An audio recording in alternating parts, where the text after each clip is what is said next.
All right, week 8, Thursday night football recap. Chargers just dominated the Vikings. Little bit surprising, but LA came to play today, man. Herbert way better than Carson Wentz. Defense showed up. Run game was on point. Carson Wentz, tail end of his career with an injury. You can't expect much more. Vikings look like a disaster. JJ needs to get back for some reps with this offense if they want to win anything. Little bit of a snooze fest. But we're getting you prepped for week 8. Big week in the NFL. You know the drill. Thursday night recap with JV back on the JV show tonight. I'm bringing my good friend on, MJ from Real Talk with MJ. I've been on his podcast a few times. Thought I'd get him on, but he's been busy. Interviews with some guy named Brandon Graham. He's been balling. Happy to have him on. MJ, how you doing, man? You're killing it. Go check him out. JV, my guy, it's a pleasure to finally be on your show. We've been doing some great work. And now I'm looking forward to talking some ball, man. Talking some ball. Yes, sir. Now, we got a lot to talk about tonight. And obviously, we're going to hit some Eagles later, too, since everybody knows you're a big Eagles guy. But first and foremost, Thursday night football, Vikings, Chargers. I'd love to hear your thoughts. I know you talk a lot about Herbert, and obviously, as a Philly fan, Jalen Hurts and that comparison tends to be drawn quite a bit with the media. But Justin Herbert overall, a pretty solid night. There was a pick earlier on called back, obviously another one later on in the game. But he's played pretty solid this year, I think, when he's had protection, when his weapons have been healthy. He's looked really promising. The talent is obviously there with Herbert. But I find that, sometimes he'll put the ball in harm's way. A lot of tipped interceptions so far, another one we saw today. What did you think of his performance, and how do you evaluate him as a quarterback? Because I think when we evaluate quarterbacks as a whole, you can look at it two ways. You can look at it from a wins perspective and how much they've succeeded with their teams, and solely a talent perspective as well. I think you get two different evaluations of Herbert in that sense. Yeah, so it's two layers of it because there's Justin Herbert in the regular season when there's no expectations. He's phenomenal. He's one of those guys when expectations are brought upon him to deliver, he doesn't answer the bell. Now, this season, he actually has more interceptions than he had all of last season. Part of that is because they haven't had a consistent run game. So it's him just throwing the ball 55 times, and he got to go beat teams with his arm every single time. So nobody has disputed Justin Herbert's arm talent, which they love. But my thing is, when I evaluate quarterbacks and I look at the best quarterbacks, the elite quarterbacks in this game, Jalen Hurts, Patrick Mahomes, Josh Allen, Lamar Jackson, these guys are elite. And when they have been called upon, they have delivered. All those guys have a playoff win, multiple. So at the end of the day, Justin Herbert can only take this team so far because they have injuries as well. They have injuries on offense, on defense. Derwin James was out. They just got Joe Alt back. They left tackle Rashawn Slater. He's out. There was some drops here and there, but I think overall the weapons he has are good. But it's some injuries on the defense and in the trenches that are going to hold the Chargers back this season. I find it tough to evaluate quarterbacks sometimes. I'm a huge Herbert fan. I don't think LA's done enough to support him. Now, you look at a guy like Josh Allen, in my case as a Bills fan, he does a lot with minimal around him, I think at least. The defense ain't that good, especially come the playoffs. Offensive line is good, but besides Diggs, he hasn't really historically had a great weapon to throw to. When you look at Herbert, the O-line has consistently been really awful in LA. They got Joe Alt back tonight. It was a little bit better, but again, pressure in his face all night. And like you said, MJ, talent-wise, I don't think anyone's ever disputed Justin Herbert. Now, you look at the playoffs, you can pick out some stats and say he's had some bad games. In my opinion, you can pin that on a lot of different things, but I don't think it's fair for people to say Justin Herbert, for example, in the playoffs gets a pass when other quarterbacks don't. And I tend not to do that. I like to evaluate everyone fairly. So if I'm going to say Herbert gets a pass for being, subpar in the playoffs or subpar in some games, then you got to do the same with a guy like CJ Stroud who doesn't have protection, right? Like there's two ends of the spectrum here. You can't pick and choose. So I like to support quarterbacks. I think Herbert's been phenomenal throughout his career. I would ask you, talking about where Justin Herbert ranks amongst the elite quarterbacks, if he even is an elite quarterback. So I can name the guys that I have over him. I think he's at the end of the top 10. I can name it: Patrick Mahomes, Jalen Hurts, Josh Allen, Lamar Jackson, Joe Burrow, Dak Prescott, Baker Mayfield, CJ Stroud. I could go Jared Goff. I'm going to go Jared Goff. So that's 9. And then he's up there fighting with like Jordan Love. He's fighting with, I don't say Bo Nix. He's bottom 10. Uh, Honestly, like I'd go Herbert all day over Prescott and Goff just because of the really? mobility. I would, but I would put Stafford in there. I'd put Stafford above him. I think I'm a big Stafford guy. Stafford. Oh yeah, Stafford for sure. That I Like missed I him. know he's getting older, but his stats this year have Nah, been but pretty remarkable. this season, Dak This has been season, Dak's been balling. And you know what? Like when you evaluate it on just the season's performance, I don't think Herbert's top 8 right now because you got guys like Drake May balling too right now, right? Like you got to give credit to a lot of guys who are balling in the league. But I think exactly like overall, when you look at it, I think Herbert has so much potential. He gets hit a lot. And I don't think a lot of quarterbacks would produce with the O line. Now, they fixed that up, but Joe Alt's been injured this year. Rashawn Slater's been injured. Mekhi Becton, I know you experienced him last year in Philly. He wasn't too bad, but Philly also had a great offensive line last year, too. So it's kind of tough to evaluate a singular player when a whole unit is producing at a high level. So I think if he gets some protection, and we'll see, he'll work his way up in discussions. I know a lot of people, it's either you love him or you completely disrespect him. I try to sit somewhere on the mid ground. I wouldn't say right now he's top 5 for me, but I also wouldn't put him outside my top 10. I'm somewhere in the middle there with his talent and seeing his ability. I thought it was a pretty good night from him, but still, few too many interceptions this year. I understand they've been tipped. You can, argue that one way or another. As for the Vikings, a team that I really liked going into the season, MJ, I think they got a ton of talent, but unfortunately, the quarterback situation just ain't working. And I was shocked tonight. Carson Wentz obviously battling some injuries, but to have JJ out and Carson Wentz, is he a solid backup in the league right now? I don't even think so. Like, he's at the tail end of his career. He's injured. And this is a team that I thought could at least make the playoffs with the talent you got. Addison, Jefferson, backfield's been really good tonight, but they just look like shit tonight, to be honest with you. They were terrible, and it wasn't because Jordan Addison fell off. It wasn't because Justin Jefferson fell off. It wasn't because TJ Hawkinson fell off. That offense was putrid because of Carson Wentz. Like, Carson Wentz isn't good enough to be a backup quarterback in this league. He's simply not. Third string, I can get you. All right, third string, but like amongst the backup quarterbacks in this league, he's a bottom 5 backup quarterback. And that might be nice. And it has me wondering, okay, Vikings, you have this phenomenal team. Justin Jefferson, the best wide receiver in the game. Jordan Addison, you can put him up against any wide receiver too, and he's right there.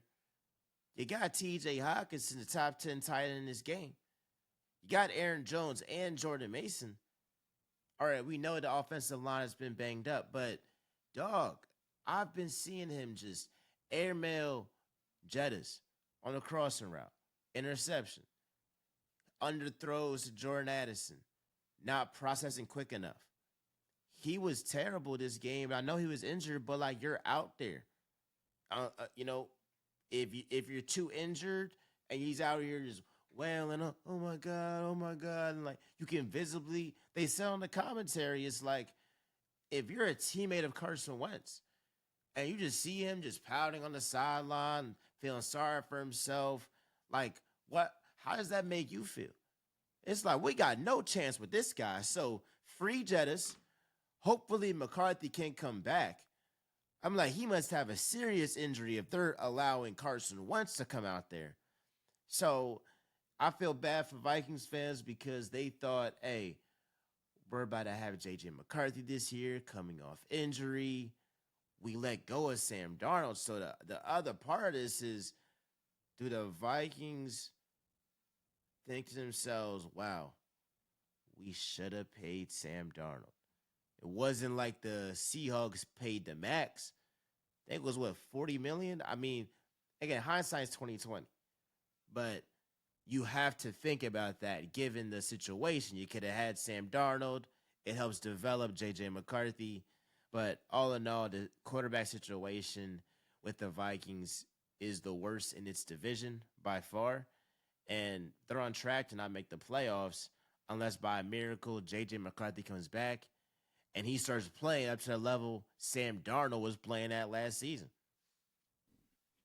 Well, I think there's a serious question regarding JJ right now, and not even like a talent thing, but is he going to get enough reps in time to be the future for this team? Like, this is year 2 now, and we've seen him play in 2 games, and we're at week 8 now. Like, that's concerning to me. At what point is he going to get enough reps and enough work with this live offense in game to evaluate him on a franchise quarterback level? Now, he's got time. He's got a few more years, but the early injuries in a career can completely derail a quarterback, especially one that wasn't, a high prospect coming out of college. Number 1, number 2, number 3 overall draft pick. This was a guy the Vikings probably hoped to develop and would work well in their offense. And like you said last year, Sam Darnold, the funny thing about that, MJ, they could have had him at the fraction of a price. Like, you look at him up to week 15 last year, there were rumors about him getting a max deal, 45 mil, 47 mil. And then he had a few really bad games, Detroit Lions. Then he lost in the playoffs to the Rams. They had an opportunity there. Now, I'm not going to blame them. You draft a quarterback round 1, you're going to roll with him. But it's also got to sting that you had a guy like Daniel Jones in your locker room who's now balling in Indianapolis. Like, these are 2 quarterbacks that are proving they can play at an elite level so far this year, and you're stuck. You're trapped.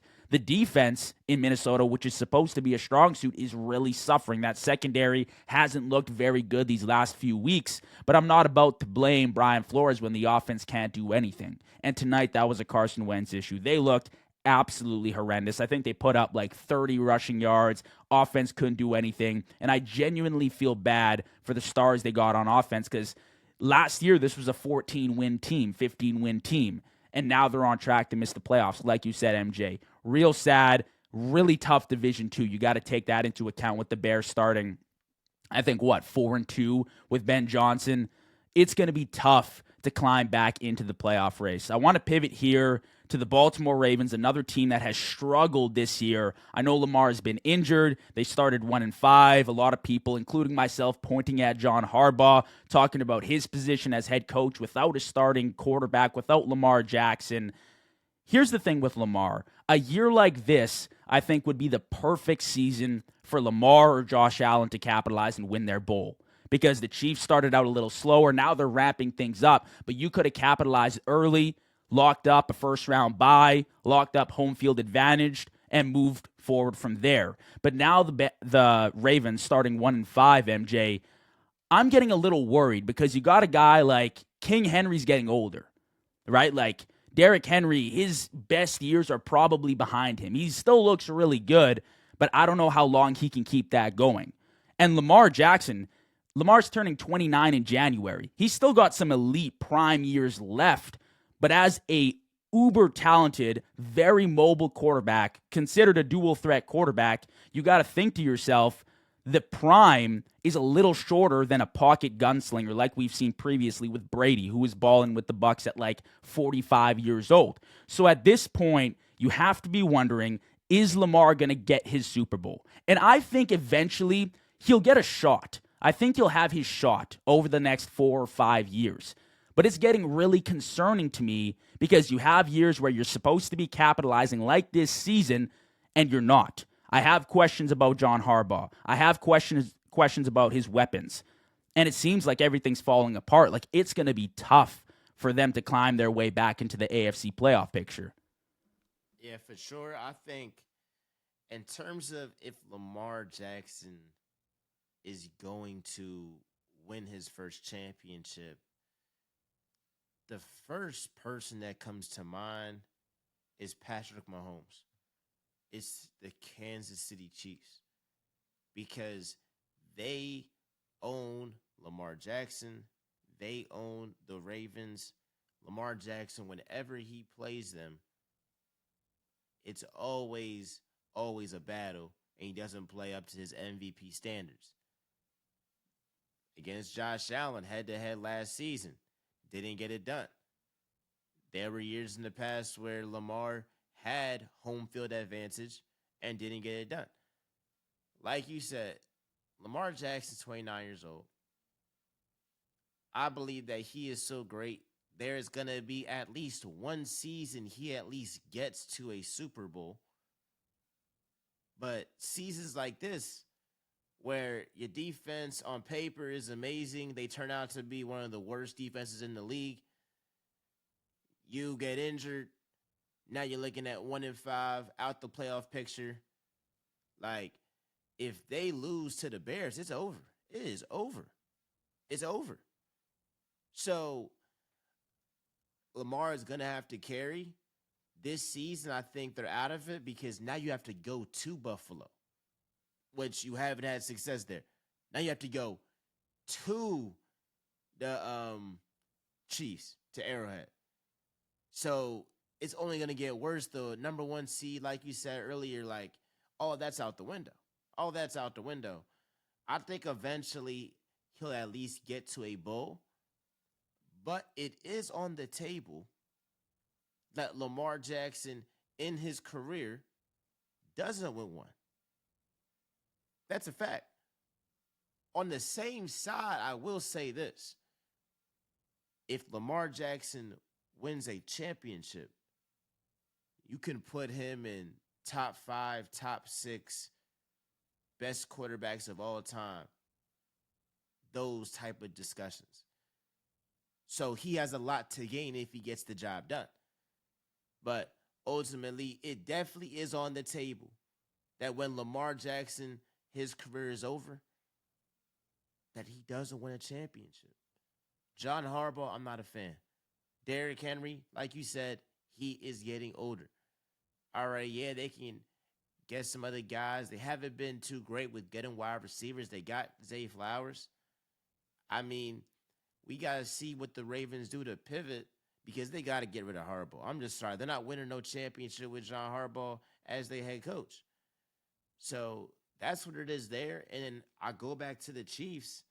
Right now, they're the odds-on favorite to win the AFC. They are. And they should. And I'm not betting against them. I was a fan of Buffalo, but Buffalo ain't being the Chiefs. They're not being the Chiefs. And I know, like, you a Bills fan and all that. Like, I'm sorry to break it to you. Y'all not being the Chiefs. Y'all not being the Chiefs. So I went a little everywhere there, but it definitely is on the table that Lamar Jackson doesn't win a championship in his career. Would I bet on it? I'll see how this year goes, and then I'll really bet on it and go back to it. Well, you look at the landscape of the AFC, and for the past 5 to 10 years, the past decade, let's say, there's been a new wave of quote-unquote elite quarterbacks or elite quarterbacks, however you want to describe them as, with Lamar, Josh Allen, Patrick Mahomes, Herbert. One or two of those guys, and Burrow, one or two of those guys at least will not win Super Bowls. It's the same thing as when Rivers and Matt Ryan and they were around, that generation of quarterbacks dominated by Brady and Rodgers and Manning. There will be some elite quarterbacks that simply just don't get to the bowl. Now, Burrow already had his shot. And after that Super Bowl, I remember I was concerned about his future in winning a championship because when you get a shot like that in a tough conference with a guy like Mahomes and Reed, nothing is guaranteed. Absolutely is nothing. And that's not to discredit the NFC, but when you have a powerhouse team like the Chiefs who have been to, 8 straight conference championships, you get concerned. And a year like this, when they start out slow, that's the opportunity. And I get it. You can't avoid injuries. Obviously, they happen. It's a part of the game. But to start 1-5 and to start seeing the weaknesses on this roster crumble down, it's really concerning for a two-time MVP who probably should already have a Super Bowl, who hasn't played his best. You're right, against teams like the Steelers and the Chiefs who have figured him out and who hasn't been great in the playoffs. I get concerned. So I have faith Lamar will at least get a shot, but this Ravens team really concerns me. I don't think they've given him enough, and I don't think he's been good enough in the playoffs to get it done. And in my opinion, you look at a guy like Russell Wilson, who's now 36, and his mobility is shot. And he used to be the prime of a dual threat quarterback back in the day. At what age do you think Lamar tapers off? I'm thinking maybe 33, 34. It's probably done as far as his elite mobility goes. So you have a 5-year span now, but you're going to battle with some really good teams. And you got some climbing right now with the way teams like the Colts look, if they can develop that, if the Patriots can continue to get better. There are a lot of good teams rising up. So if they're going to capitalize, I think it has to be right now, MJ. I want to move over here to current offensive player of the year, odds, awards. I want to go through a top 3 list because there's been some phenomenal performances and players so far this year. Obviously, Puka was leading the race up until a few weeks ago when he did get injured. I still think he deserves an honorable mention, but with the few games missed right now, I don't think he has the stats necessarily to stack up with a few other guys. Give me your top 3 list here, MJ. Who's your 1 to 3? I would say my top 3 list at this point. Number 1, Jonathan Taylor. This brother has more touchdowns than the Raiders have touchdowns. On 3 separate occasions, he had 3 touchdowns in a game this season. Not only should he be the offensive player of the year favorite, he should be in MVP discussions just like Saquon Barkley. Number 2, I got to go with Jackson Smith and Jigma. At this moment, he is the most unguardable player in the NFL. He's on another level. And he is showing, hey, it's a real rivalry between Ohio State and LSU about who's wide receiver you. So that's my number 2 right there. And number 3, you can go Bijan. You could go Puka, but he's hurt, but he was on that pace. I'm gonna be different. I'm gonna go with this guy, Dak Prescott. He's not gonna win MVP because his team isn't gonna have the record to even be in contention. His defense is terrible. But his offense, without CeeDee Lamb for most of this year, has been the best offense in the NFL. I'm reading you these stats. He's second in passing yards. He's second in touchdowns. He only has 3 picks, and he's first in QBR. So I think he should definitely be in the discussion. I know it's normally not for quarterbacks, but sometimes quarterbacks do win it. Like Joe Burrow damn near could have won it last season. So that's my top 3.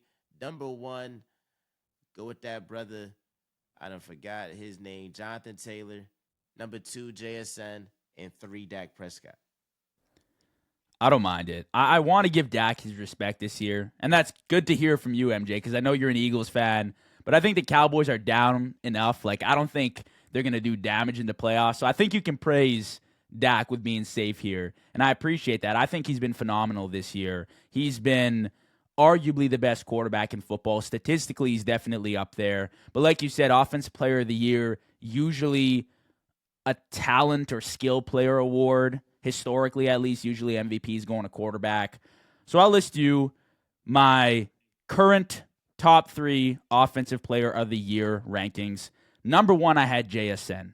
He's been phenomenal. Like you said, 50 receptions, 820 yards, 4 touchdowns. He's on track to beat Calvin Johnson's receiving record for receiving yards in a single season right now. And nobody expected this. Stepping into a role where DK and Tyler Lockett, two cornerstones to that offense, have left, and for him to produce like this with a year one quarterback in Seattle and Sam Darnold, it's pretty impressive what he's done.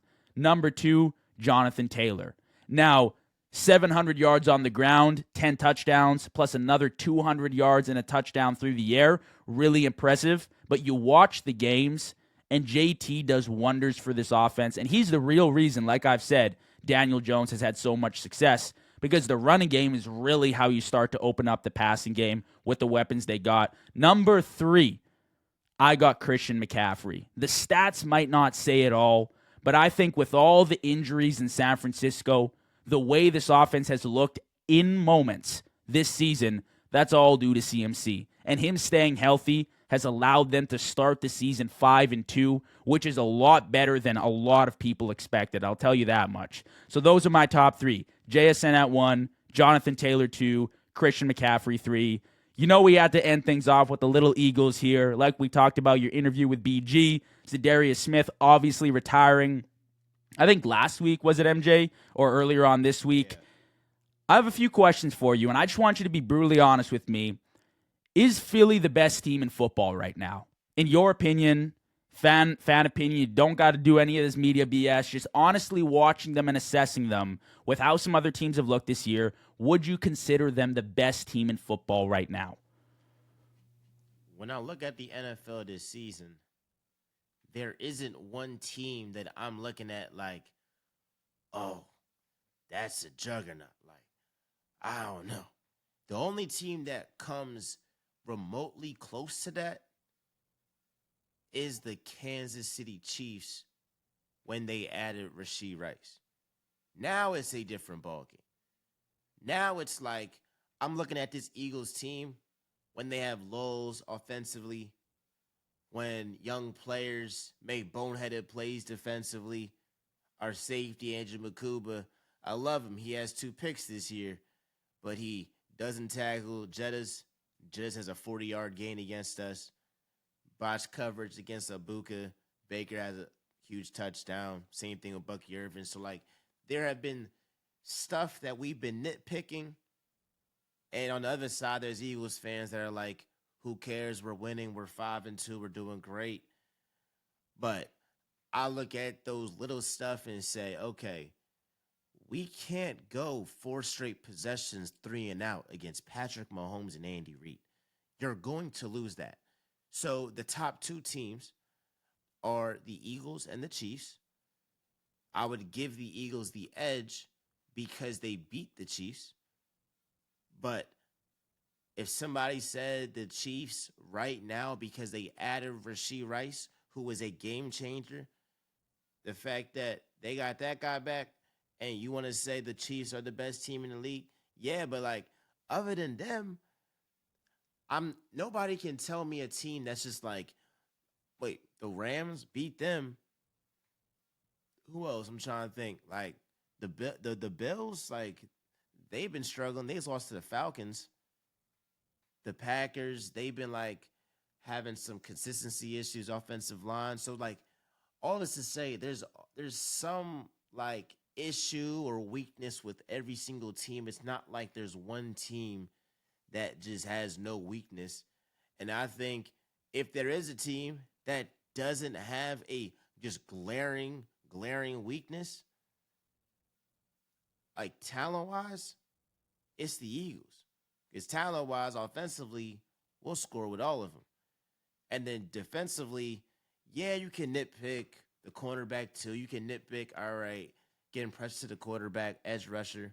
You can nitpick that, but you still got Zach Bond, you got Cooper DeJean, you got Quinyon Mitchell, you got Jalen Carter, Nolan Smith coming back, Jordan Davis. Like, regardless of how you say it, you still got a squad defensively. So I'll still say the Eagles are the best team, but I have a lot of respect for Kansas City, and it's like 51 Eagles, 49 Chiefs right now on how I feel about who's the Super Bowl favorite. You got to give them respect. And a team like the Colts, who have balled all year, have probably looked the best from start of the season to now. but you also don't know what that consistency will look like up to week 18 and plus the playoffs. This will be a whole new landscape, a whole new zone for a guy like Daniel Jones who needs to climb through 4 or 3 playoff games to get to the Super Bowl. So I love that you gave respect to the Chiefs, and I agree. If there were to be a juggernaut, I thought it would be Philly because of the talent they got. And obviously, we can pick at, like you said, the cornerback 2 or cornerback 3 spot. But at the end of the day, how many teams in the NFL have 3 corners that they can confidently put out there and have lockdown games? It's very rare. Like, you just don't got that in the NFL. So if that's their quote unquote glaring weakness, I agree. Not a huge deal. Now they're bringing back BG from retirement, help out putting some pressure on the QB. And I still don't think the offense has been unlocked to its full potential, which is where I want to go with you next, MJ, because if there were to be a weakness, you look at this team and say this is where they've missed so far this year, I think it's the offense. Now, putting up 28 points for a team like the Raiders right now ain't too bad, but this is Philly. They just won the Super Bowl. Their definition of success is a lot different. So, in your opinion, watching and assessing this team, what is the problem with Philly's offense right now? Because I'm assuming you think there's a problem. I certainly think there is because Saquon Barkley hasn't been nearly as efficient. The offensive line hasn't been nearly as good. The play calling seems off. And there's been games, Hurts, and the passing game, they've just seemed disconnected. So, in your opinion, is there just a missing link? Is there one thing? Is there a common denominator here that's causing all of this? Because I think at their best, this is a 30, 35 point per week offense, and that's where they're hitting right now. But like I said on my last episode, I think it's very big play reliant, and they're not really marching the ball down the field like we've seen in previous years or last year specifically. Yeah, the biggest glaring weakness on the field is the running game. I believe in Jalen Hurts. I think he can throw the dang ball with the best of them. And I like my chances with Hurts having to win a game with his arm over a lot of guys. But the identity of this Eagles team is running the ball. That controls clock. That keeps your defense fresh. And the Eagles, since Shane Steichen left, and you talked about the Colts, if Shane Steichen had this Eagles offense, he would drop 50 every game. For sure. Every game. Now, one could say a lot of teams, they peak in September, they peak in October, they peak in November, and then, they get some tape on them, and then you see, all right, December, January, they get figured out. So it can go both ways there. I would rather, work out the kinks right now so that come January, everything is smooth. That's kind of what happened last season. Because last season with Kellen Moore, after the Panthers game, it was, all right, AJ's upset, the passing game, and there's always that funk, and then you have to throw for 300 against the Steelers just to get that monkey off your back a little bit. So there was issues like that last season. But I will say this season, it's more frequent, and I understand why A.J. Brown is upset. I don't agree with him going on social media every single time to say, hear me, pass me the ball, all that stuff, because it just gets annoying sometimes. But ultimately, outside of the running game, the person that I'm looking at is the offensive coordinator, Kevin Patullo. And Jalen Hurts is a phenomenal quarterback, but y'all are expecting him to pull a Peyton Manning. Peyton Manning was a generational talent, and he was generational because of his mind. He was able to literally be the coach on the field, an extension of the coaching staff, and he would call plays, he would audible, he would do all that stuff. We have seen Jalen Hurts do that in moments, but in order for this offense to truly be unlocked, he has to control the offense for the whole entire time because we have no faith in the offensive coordinator to scheme guys open. And I would ask you, JV, have you seen a game where the Eagles made a big play and it was a complex design? How the Lions have it, where, oh my God, like all that space for Amon-Ra St. Brown, nobody's even buying him at all. With the Eagles, it's always like man to man coverage. A.J. Brown is better than your cornerback. Devontae Smith is better than your cornerback. Dallas Goddard is better than your linebacker or safety. And we win those matchups. But it's not like they're really getting schemed open. So when you face a Steve Spagnuolo or Jeff Hafley or those premier defensive coordinators in the game right now, do I trust Kevin Patullo to outcoach them? I don't. The only question is, my last point, can the Eagles, strictly off talent, win a Super Bowl? No, not strictly off talent. So either Kevin Patullo has to get better at his play calling, it is his first year, or they got to make a switch. And that's what it is. That's how the Eagles really get back to the bowl, is by fixing that right there. Yeah, I haven't been a fan of Patullo all year. And the Eagles had that Brian Johnson issue a few years ago, patched that up with Kellen Moore, and before that, Shane Steichen. So they've had on and off years of offensive coordinating these past 3 or 4 seasons. Now, this year with Patullo, I think it all starts on the offensive line. The O line this season, they've been banged up. There's been quite a lot of rotation compared to last year's offensive line. There just hasn't been as much consistency, and that's where the run game issues start. I hate to say that it's a run game problem because that includes Barkley, and I really don't think Barkley forgot how to play football throughout an offseason. I still think he's a premier elite top 3 running back in the NFL. You could argue at his best, number 1. So I don't think it's necessarily a run game. I think it's more so an offensive line problem where the run game, which is an attachment, obviously, to the O-line's production. The O-line, they just haven't had the consistency and the push up front that they had last year where they dominated. Now, play calling wise, I agree with you. They cannot win solely off talent. They can win some games in the regular season, but when you get down to the nitty gritty of the playoffs, when it really matters, you need some big play calls. And when Philly succeeds, they don't do anything too special, I don't think. They run the ball really well, and then they get a fade out to A.J. Brown, or they get their guys in one-on-one man coverage, like you said, MJ. And I have faith that they can win those matchups. I think Dallas Goedert's a really good number 3 option, you could call him, if it's not Jahan Dotson. They have some ballers on this offense.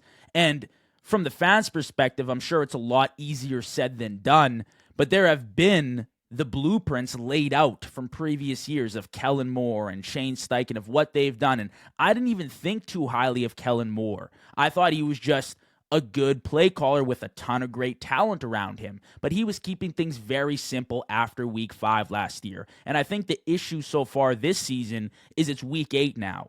And we're almost halfway through this season. So at what point are we going to see the consistency of, hey, we're going to drive you down the field and carve you up and just obliterate your defense? Because Philly's defense has been pretty phenomenal this year. Despite what some people will say and they'll nitpick at specific games. Yeah, you got to watch the game. Like, because there have been games where their defense has kept them in it for 3 quarters and a few drives they slipped up on. But it's like, hey, at some point the offense has got to show up and help out. You know what I mean? So, like, I don't know. I don't know where you stand on that if you want to wrap it up on that, but I think the defense has been good. Yeah, like, so the defense has been good. The one thing that they really struggle with is their rushing defense.